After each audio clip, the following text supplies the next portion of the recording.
He was terrible, he had no bedside manner, he hated Troy's uniform, he was disgustingly uptight, he was narcissistic, egotistical, bureaucratic, pushy, straight-arrowed, and overall the worst individual to wear a red uniform and 4 pips on his collar in Starfleet history, and his name was Edward Jellico.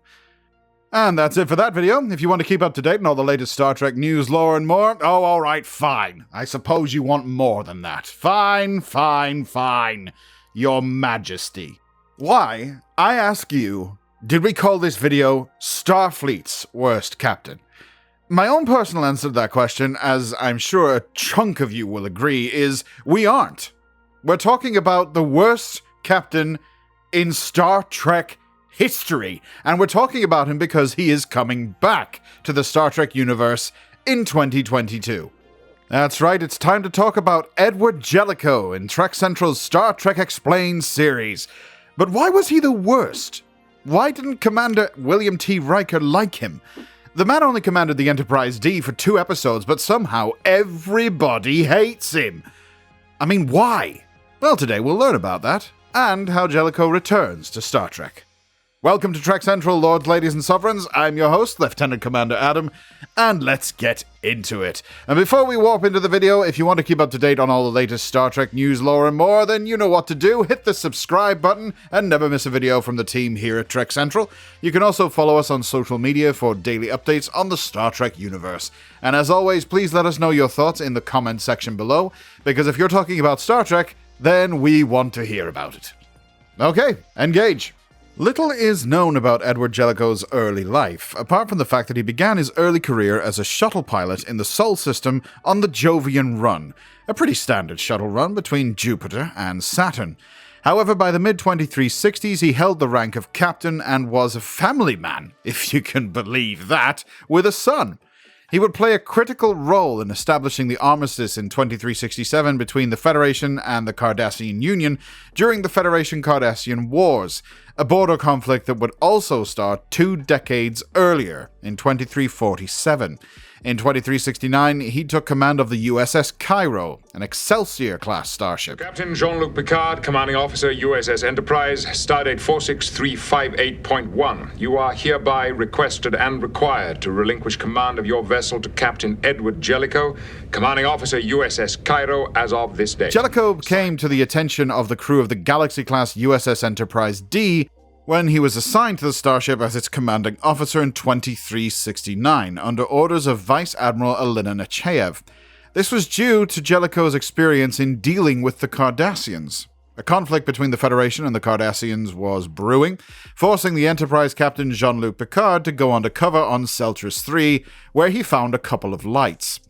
Jellico's command of Enterprise D did not get off to the best start, though. He was a stern and authoritarian officer, leading him to micromanage those under him. He even actively dismissed Counselor Troy's recommendations to allow the crew to adjust to having a new captain, while also insulting her dress code and insisting she wore a standard Starfleet uniform while on duty. But that wasn't his most heinous crime. Lest we forget, the biggest crime this man committed was that he had the Enterprise D's Ready Room fish, Livingston, removed. Clearly, this is a man with no taste.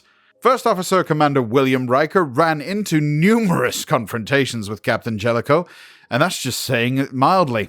Therefore, the relationship between the pair was never going to work from the get-go. The major disagreement revolved around shifting the Enterprise crew rotation into a 4-shift pattern rather than the previous 3-shift pattern that everyone had been accustomed to. The change was difficult to implement, and Jellico would not accept Riker's excuses for not having made the change before. When the Cardassians abducted Jean-Luc Picard while undercover, Riker and Jellico had a major disagreement over handling the situation. This heated argument culminated in Riker's open insubordination against his captain, forcing Jellico to relieve him of his position and install Lieutenant Commander Data as his new executive officer. He's just waiting for some sign of weakness on our part before he starts making more demands. I can't believe you're willing to sacrifice Captain Picard's life as a negotiation tactic. Will. The confrontation between the two experienced officers would later prove problematic, shall we say. Jellico intended to mine the Cardassian starships hiding in a nebula. However, while the Enterprise's chief engineer, Geordi LaForge, was willing to take on the dangerous mission, he recommended that Commander Riker pilot the shuttle. This was, after all, a man who had a reputation for being able to handle his equipment in tight spaces. I'm talking about shuttles. Eventually, though, Jellico and Riker did indeed hash out their differences. Ultimately, the pair outlined the faults they saw in each other during a frank conversation. Riker even admitted that he saw Jellico as someone who was close-minded and arrogant, even going so far as to say he wound up the crew of the Enterprise too tight, leaving them unable to perform their jobs well. Riker eventually performed his mission under Captain Jellico. Jellico's plan came to fruition with the antimatter mines on the Cardassian starships. He contacted the Cardassian fleet and informed them that their ships were at his mercy. He demanded that they eject their phaser coils, withdraw to Cardassian space, and release Captain Picard.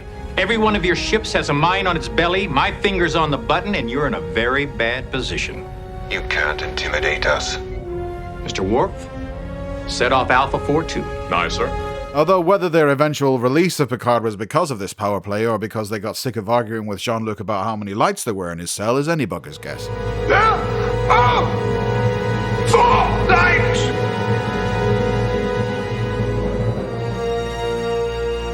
Following Picard's safe return to the USS Enterprise, Jellico's brief stint as the starship's commanding officer ended. Thank heaven.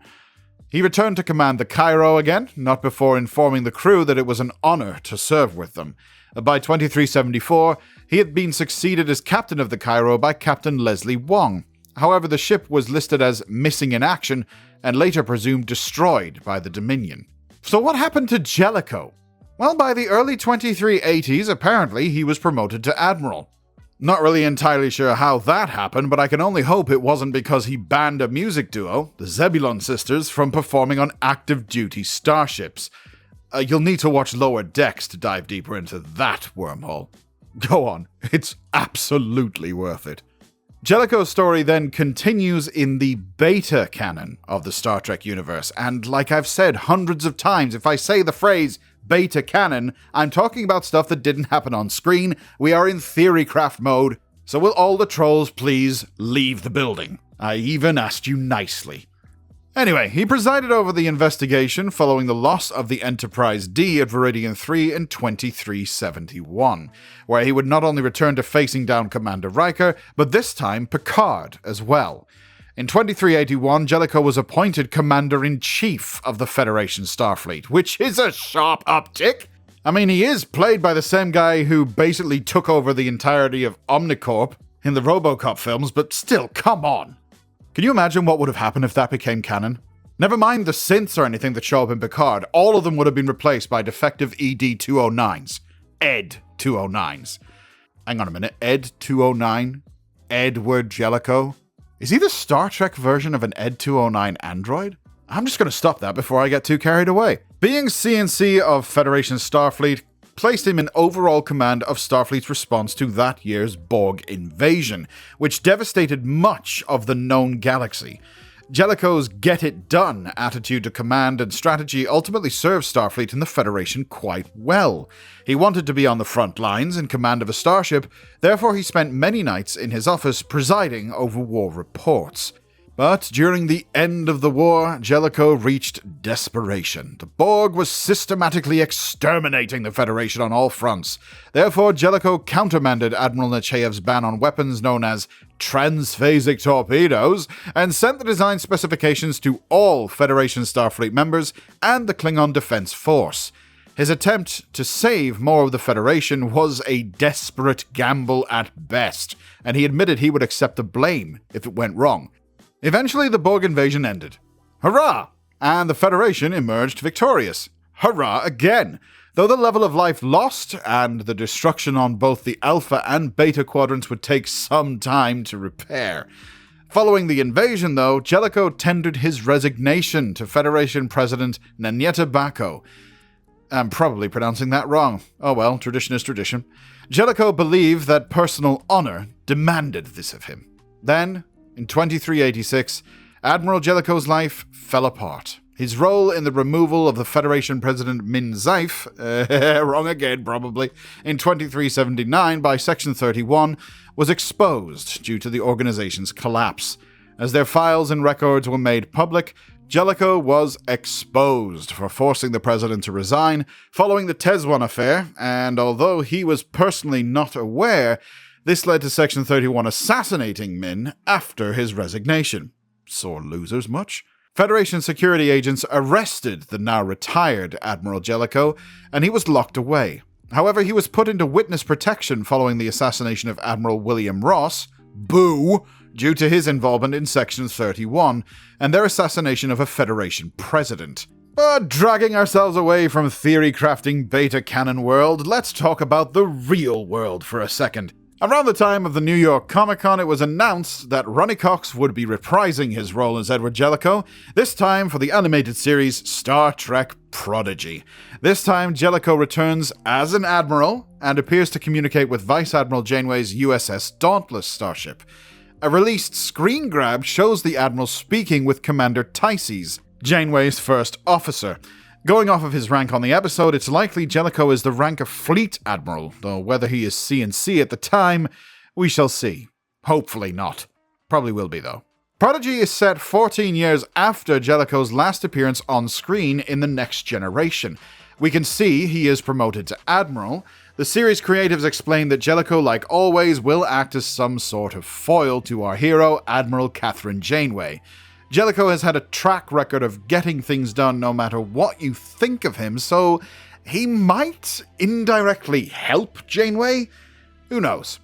What is interesting is that before this was announced, we had the mention of Jellico being an admiral in Lower Decks, another example of the showrunners of these shows talking to each other to get some nice continuity in. It seems like we will see a lot of this between Lower Decks and Prodigy being somewhat in the same timeline, especially with the return of Jellico and Thadion Okona as well, who, let's not forget, had his appearance changed in Lower Decks to look like how he will appear in Prodigy. However, we know Janeway is on the hunt for the USS Protostar and actively trying to find out what happened to her longtime friend and former first officer, Captain Chakotay. It's probably going to be a process of waiting to see how far Jellico will go in trying to rein in Janeway. That's always a good plan. And if it's a line he wants to cross with this character. But what do you think of Starfleet's worst captain? Is he really that bad?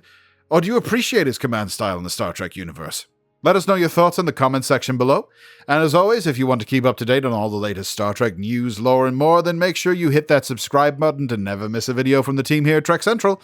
You can also follow us on social media or join our community Discord server. But for now, I've been Lieutenant Commander Adam. Thanks for watching, and we'll see you next time.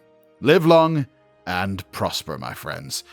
And never forget, there are 4 lights.